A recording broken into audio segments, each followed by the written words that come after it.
সম্প্রতি সামাজিক যোগাযোগ মাধ্যম এক্সে একটি পোস্ট দিয়েছেন পাকিস্তানের সাবেক প্রধানমন্ত্রী ইমরান খান। পোস্টটি ঘিরে সমালোচনার মুখে পড়েছেন তিনি, কারণ তার পোস্টে ইমরান প্রশ্ন তুলেছেন ৭১-এ পাকিস্তান ভেঙে যাওয়ায় দায় কার, জেনারেল ইয়াহিয়া নাকি শেখ মুজিবের।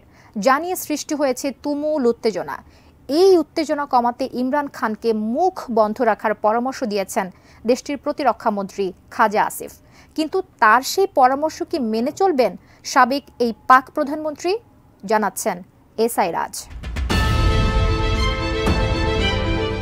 কয়েকদিন আগে সামাজিক যোগাযোগ মাধ্যম এক্সে পাকিস্তানের সাবেক প্রধানমন্ত্রী ইমরান খানের পক্ষ থেকে একটি বার্তা দেওয়া হয়।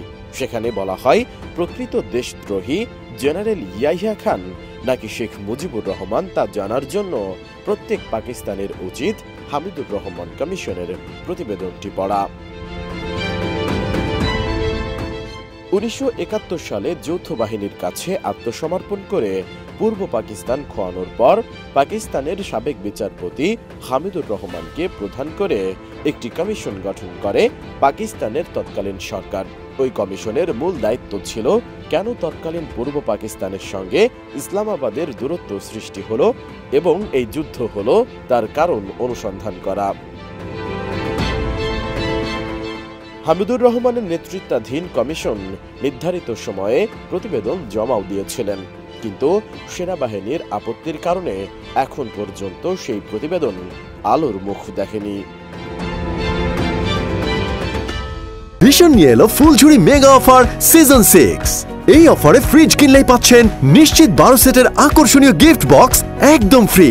এদিকে ১৯৭১ সালের যুদ্ধ নিয়ে মন্তব্য করা থেকে ইমরান খানকে বিরত থাকার আহ্বান জানিয়েছেন পাকিস্তানের প্রতিরক্ষা মন্ত্রী খাজা আসিফ। তিনি বলেন, এই ইস্যুতে বেশি কথাবার্তা বললে দেশের রাজনীতিতে উত্তেজনা সৃষ্টি হতে পারে। অন্যদিকে দুর্নীতির দায়ে দোষী সাব্যস্ত হয়ে ২০২৩ সালের আগস্ট থেকে আদিয়ালা জেলে রয়েছেন ইমরান খান। কারাগারে সামাজিক যোগাযোগ মাধ্যম ব্যবহারের সুযোগ নেই, তাই পোস্টটি তার পক্ষে দেওয়া সম্ভব নয়। জানা গেছে, ইমরান খানের এক্স অ্যাকাউন্টটি বর্তমানে পরিচালনা করছেন তার দল পাকিস্তান তেহরিকে ইনসাফের সোশ্যাল মিডিয়া টিম। জিও টিভিকে দেওয়া এক সাক্ষাৎকারে খাজা আসিফ জানান, ১৯৭১ সালের যুদ্ধ পাকিস্তানের কাছে একটি স্পর্শকাতর বিষয়।